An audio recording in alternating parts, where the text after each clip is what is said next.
Ste zadržani do etičnega kodeksa, zakaj?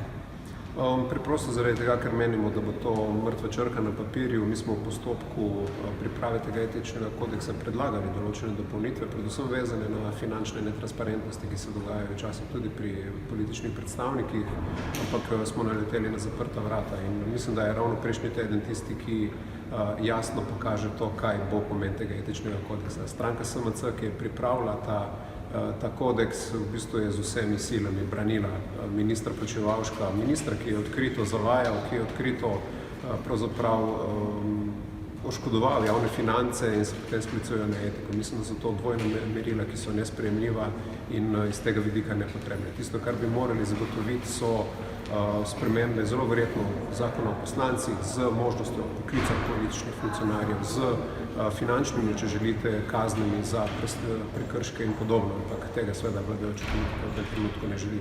Kako gledate na to, da ta etični kodeks prihaja v času, ko poslanci imenujejo parlament tudi kot zverinjak? Ideja je starejša od zverinjaka, ampak zverinjak je posledica tega, da se v bistvu ravno dejanja politike, ne pač neka etika in morala, ampak dejanja politike oziroma predvsem teh starih strank so pokazala, da v bistvu ni nobene te etike in morale v politiki, ampak gre predvsem za zelo partikularne interese določenih strank, prominentno pa zdaj v tem času SMC in Desus, ki so pač pripravljeni narediti karkoli za to, da so na oblasti. Očitki o ekscesih pravzaprav prihajajo tudi iz vaših vrst, tudi vaših poslancev, ki ne bi pač izkoriščali proceduralne postopke, zavlačevali nočne seje in tako naprej, zato ker si pač moramo tudi drugo plat pogledati.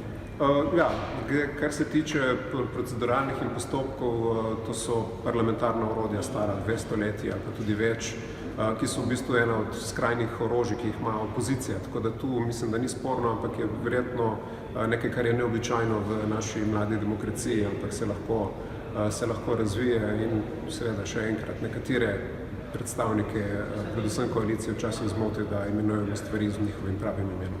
Etični kodeks naj bi nekako, kolikor sem brala tekst, bolj kot ne gre na neko dostojno obnašanje poslancev. Kaj je za vas dostojno obnašanje poslancev? Kdo bo to določil?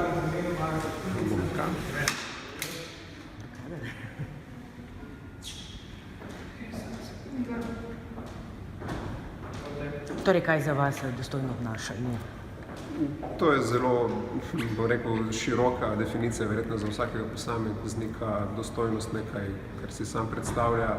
V Levici menimo, da je pač dostojno predvsem, da se skušajo poslanke in poslanci držati nekih programskih obljub, neke trdnosti v smislu nespremenjanja stališč.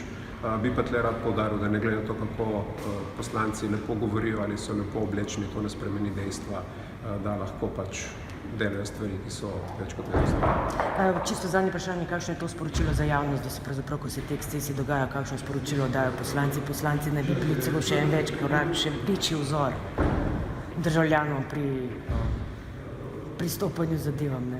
Pri določenih točkah je gotovo ta vzor pomemben oziroma bi morali s tem tudi na nek način skušati pokazati nek vzor, ampak še enkrat mislim, da ni samo omikano vedenje tisto, ki lahko kaže nek vzor, ampak predvsem neka ta konsistentnost pri dejanjih in stvarih, ki jih zagovarjajo. Ampak mislim, da je glavni problem politike v tem trenutku, da se govori eno, dela pa ravno nasprotno.